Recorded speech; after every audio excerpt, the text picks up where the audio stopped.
What's going on, y'all? Welcome back to Solutions. In today's episode, we'll be discussing how black people can take advantage of gentrification, which may sound like an oxymoron. So if y'all are interested to see what I had to say, stay tuned.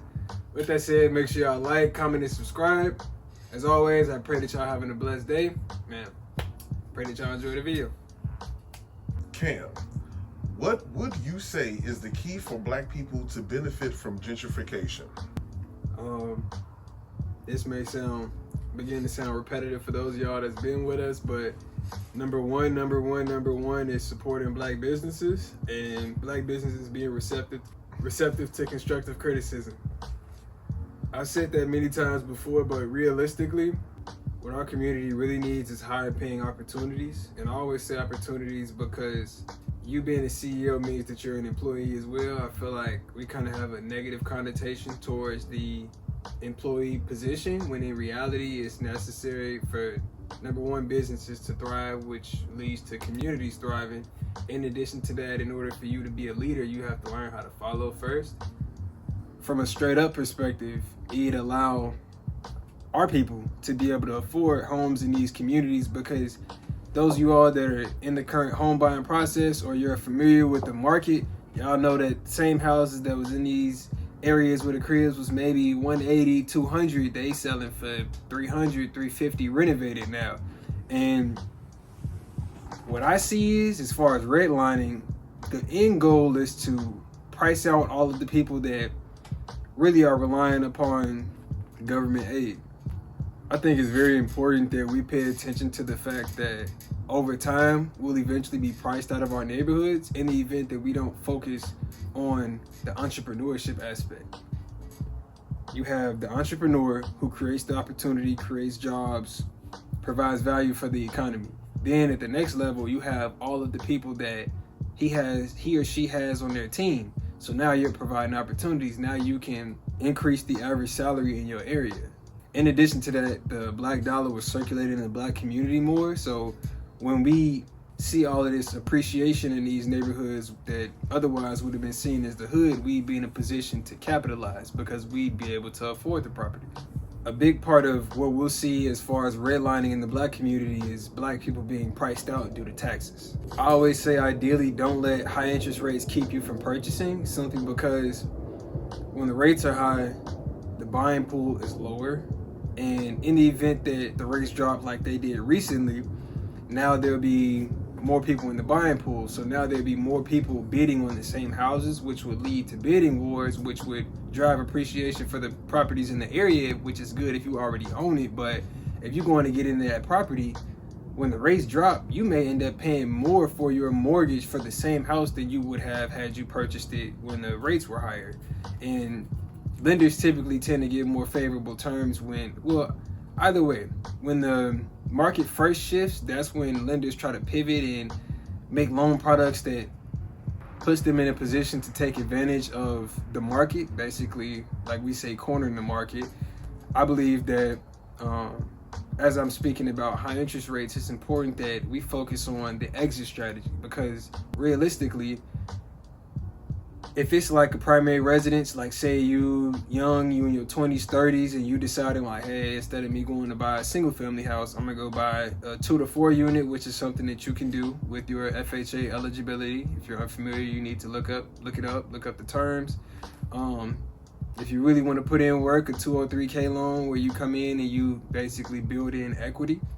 Outside of that, as far as investment properties, when you do the numbers after setting aside capital expenditures and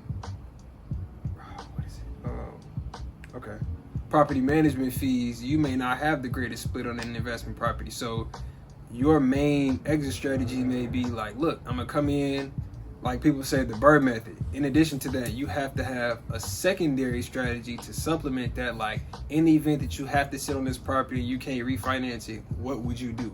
Because that's what's going to basically hedge the risk that you have as far as going into a property as much as possible. It's always stuff that you can't see, that you don't know until you get into it, but that's what'll put you in a position where you're most likely to be successful. Hold on.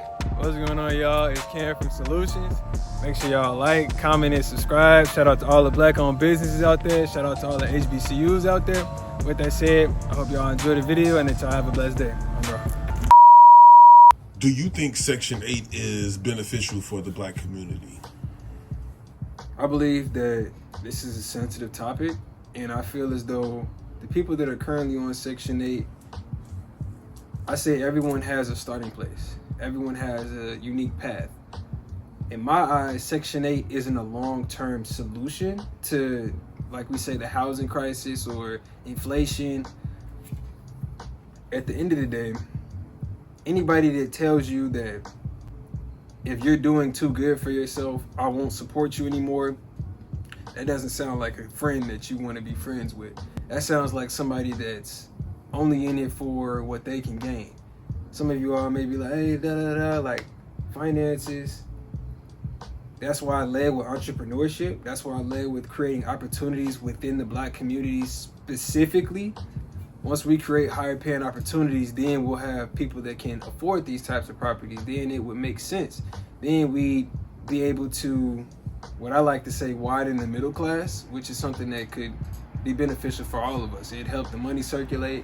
It'd improve the general quality of life in your local neighborhood. For example, with Section 8 right now, say you apply for the lottery. Let's say you apply for the lottery. There's people that's been on the lottery for 18, 20 years. I only been on this earth 21 years. There's people that's been waiting for residency for that long. You want to up and move to Springfield, man, we're going to subsidize you and you're going to be out of here tomorrow. A lot of people don't realize the hood is not a place. The hood is a mentality. So we have to be the ones to save ourselves. Carter G. Woodson says, when you can control a man's thinking, you don't have to control his actions.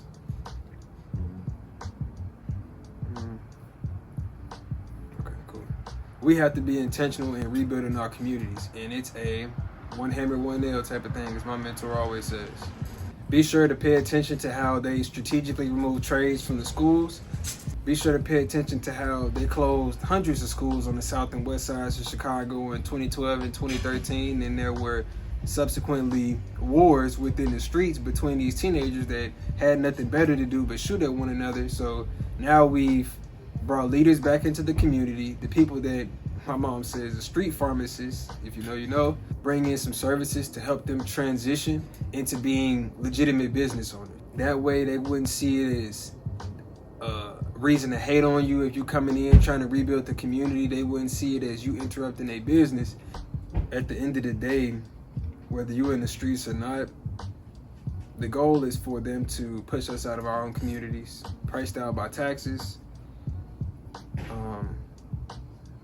Right, a lot of people say running the good apples. In reality, you just a product of your environment regardless. You are only the sum of the experiences that you've been through and the mentors that are pouring advice into you, regardless of if you know you're being influenced or not. So realistically, the ones that have a system in place and that are thinking with a long-term strategy are the ones that will, let's say, come out on top. So if you, being a person of color, would like us to come out on top, I believe that, you know, we talk about voting. It's important that you know, not only vote, but as I shared previously, have a strategic plan in place on how you'll capitalize off of whatever they shared in their propaganda that made you want to vote for them. I believe that's where the meeting of minds for our community lies, and when all of those come together, we'll be firing on all cylinders as a people, and that will be the beginning of black people benefiting off of gentrification. With that said, man, make sure y'all like, comment, and subscribe.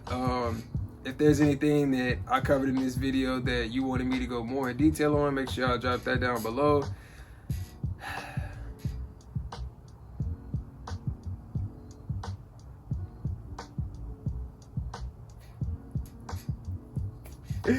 But that's it. Peace out.